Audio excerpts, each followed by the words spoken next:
فرض ہے۔ رمضان کے مہینے میں پورا مہینہ، چاہے وہ 29 دن کا ہو یا 30 دن کا، پورے مہینے کا روزہ رکھنا ہر مسلمان عاقل بالغ تندرست توانا مقیم پر فرض ہے۔ اگر کوئی بیمار ہے، ایسا بیمار ہے کہ اس کو اگر روزہ رکھنے سے بیماری میں اور اضافہ ہو سکتا ہے تو اس کو اجازت ہے کہ وہ روزہ نہ رکھے۔ دودھ پلانے والی عورت ہے، بچے کو دودھ پلاتی ہے، وہ یہ خیال کرے کہ اگر میں روزہ رکھوں گی تو میرے بچے کو دودھ نہیں ملے گا پینے کے لیے، تو وہ اجازت ہے اس کو کہ روزہ نہ رکھے بچے کو دودھ پلانے کی خاطر۔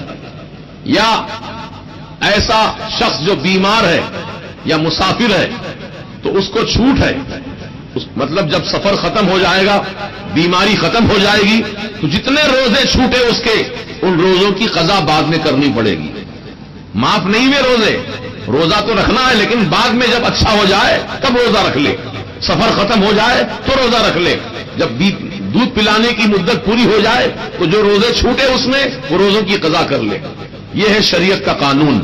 روزہ معاف نہیں ہے، معاف اس کو ہے جو بالکل بوڑھا ضعیف اب بستر مرگ پر پڑا ہے، پتہ نہیں کب موت آ جائے گی اس کی، ایسا بیمار آدمی ہے جس کے اچھا ہونے کی امید بھی نہیں ہے، بیمار ہو گیا ہے، اب تب پہ معاملہ ہے، تو ایسے بیمار کو اجازت ہے کہ روزہ نہ رکھے بلکہ اپنی طرف سے ایک مسکین کو پیٹ بھر کھانا کھلائے۔ یہ روزے کا کفارہ ہے، یہ روزے کا بدلہ ہے، فدیہ ہے۔ تو بہرحال اللہ تعالیٰ نے جہاں حکم دیا ہے وہیں پر انسانوں کو سہولتیں بھی عطا فرمائی ہیں۔ اب اگر آدمی سب سہولتیں رکھنے کے باوجود بھی وہ روزہ نہ رکھے تو بہت بڑا گناہگار ہے۔ چنانچہ سرکار مدینہ علیہ السلام ایک دن منبر پر چڑھ رہے تھے خطبہ دینے کے لیے، پہلی سیڑھی پر حضور نے قدم رکھا تو فرمایا آمین، حالانکہ وہاں کوئی دعا نہیں ہو رہی تھی ظاہراً، حضور نے آمین فرمایا، صحابہ نے سنا۔ دوسری سیڑھی پر منبر کی قدم رکھا حضور نے تو فرمایا آمین، تیسری سیڑھی پر قدم رکھا تو فرمایا آمین، 3 مرتبہ حضور نے آمین فرمایا۔ اب صحابہ کو فکر لگ گئی یہاں پر تو کوئی دعا ہوئی نہیں، پھر حضور نے آمین کیوں فرمایا؟ اب نماز کا انتظار کرتے رہے، کیونکہ خطبہ جمعہ کا تھا، اس دوران بات چیت نہیں کر سکتے، خاموش رہنا ہے۔ نماز جمعہ ادا ہونے کے بعد، سنتیں پڑھنے کے بعد، کسی صحابی میں سے صحابہ میں سے کسی صحابی نے حضور پاک علیہ السلام کی بارگاہ میں عرض کیا، حضور آج آپ منبر پر تشریف فرما ہو رہے تھے، 3 مرتبہ آپ نے آمین آمین آمین فرمایا، اس کی کیا وجہ ہے؟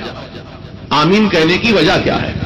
تو میرے آقا علیہ الصلوۃ والسلام فرماتے ہیں کہ جب میں پہلی سیڑھی پر قدم رکھ رہا تھا اس وقت جبریل امین آئے۔ کون آئے؟ جبریل آئے، اور انہوں نے یہ بددعا کی۔ بددعا کس کے لیے؟ اس آدمی کے لیے بددعا کی جس کو رمضان کا مہینہ ملے پھر وہ روزہ نہ رکھے تو اللہ پاک اس کو جنت کی خوشبو سے محروم کر دے۔ جبریل علیہ السلام نے بددعا کی تو میں نے ان کی بددعا پر آمین کہا۔ دیکھ رہے ہیں آپ، یعنی کتنی سخت وعید ہے۔ جنت میں جانا تو دور کی بات ہے، جنت کی خوشبو نہیں سنگے گا آدمی۔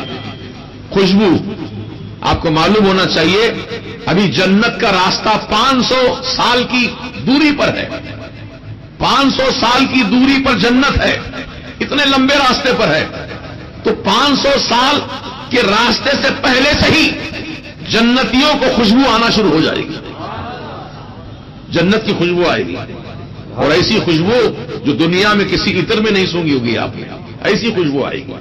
لیکن اللہ کے رسول علیہ السلام فرماتے ہیں جبریل امین نے بددعا کی ہے کہ یا اللہ اس شخص کو جنت اور جنت کی خوشبو سے محروم کر دے جس کو رمضان کا مہینہ ملے پھر وہ روزہ نہ رکھے۔ ہمارے YouTube چینل حقیقی سنی دلیر قادری کو سبسکرائب کریں اور بیل آئیکن پر کلک کریں۔